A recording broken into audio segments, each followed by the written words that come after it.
Hi, this is from XtraPointFootball.com, doing this week's edition of my Try This video, where I take a team and look at different schematic advantages they can create over the next week. This week, I'm also combining it with my new weekly column, NFL Thursday Night Game Preview. And we're previewing, of course, the first game of the season. We mentioned the NFC Championship game, Minnesota Vikings versus the New Orleans Saints. Not much has changed on the Vikings team. They returned all their starters from last year on the roster, except for Deshae Townsend. Cornerback was their biggest weakness, and now it's gotten even weaker via injury, even though they did draft rookie cornerback Chris Cook to remedy their corner speed. He ran a 4.46 in the combine, but he was injured, and he's going to be out this game too. That leaves them with Lito Shepard and Asher Allen. Cedric Griffin, who's coming off an ACL injury, suffered in the championship game, and then Antoine Winfield. So that's their starting four. So in dime packages, when the Saints come out with 4 wide receivers, they're going to be very hard pressed to stop them. The Vikings will probably have their front four line up just because that gives them the best chance of at least sacking Drew Brees. Here you have probably Reggie Bush will line up just because of his hands and his quick speed. It makes him a good weapon in the passing game coming out of the backfield. So there are 2 different route combinations that the Saints could definitely use to exploit the Vikings defensive backfield, especially because in Leslie Frazier's defense, both of these safeties tend to play back very deep in their Tampa 2 style. The first route combination would be a streak on an outside flanker, just to draw his cornerback up the field.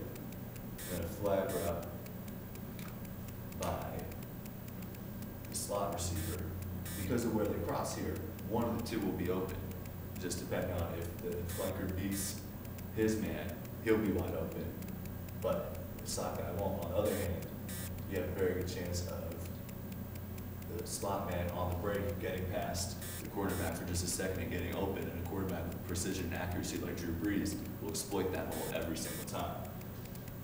On your other side, you've got a deep in by your outside flanker, just to go up and cut inwards, and then you got a streak by your slot receiver. Because slot receivers often need short routes, if this defensive back cheats up and gets close to the line of scrimmage on him, he can blow past him and make a big gain right before he gets to the hole where the safeties are. There's going to be a hole between the zone and the man coverage. Similarly, if he plays it tight and stays with him the entire time, there really won't be anybody right here at this part of the field to cover the receiver. So he'll make his break, he'll be open for a split second, and again, Drew Brees, amazing accuracy, will hit it. You've also got Reggie Bush coming out on a swing,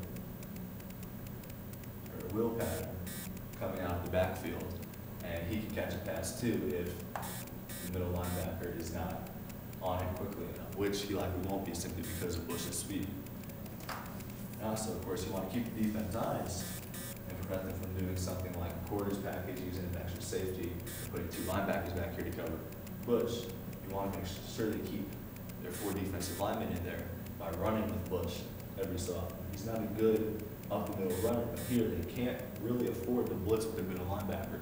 So you've got a 5-on-4 matchup if you decide to run the ball. So you can just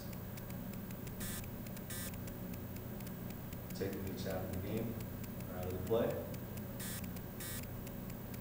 and all of a sudden it's just Bush versus the linebacker on your play.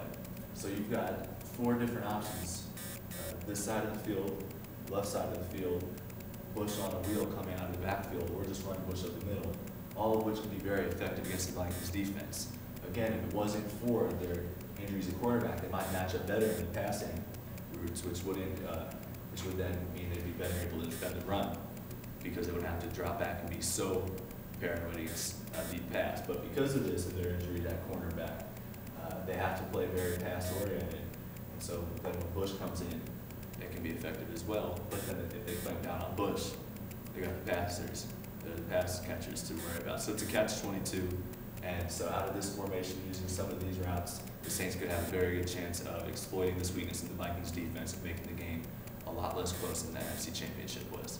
This is Hank Colbert with XtraPointFootball.com. Looking forward to seeing you next week.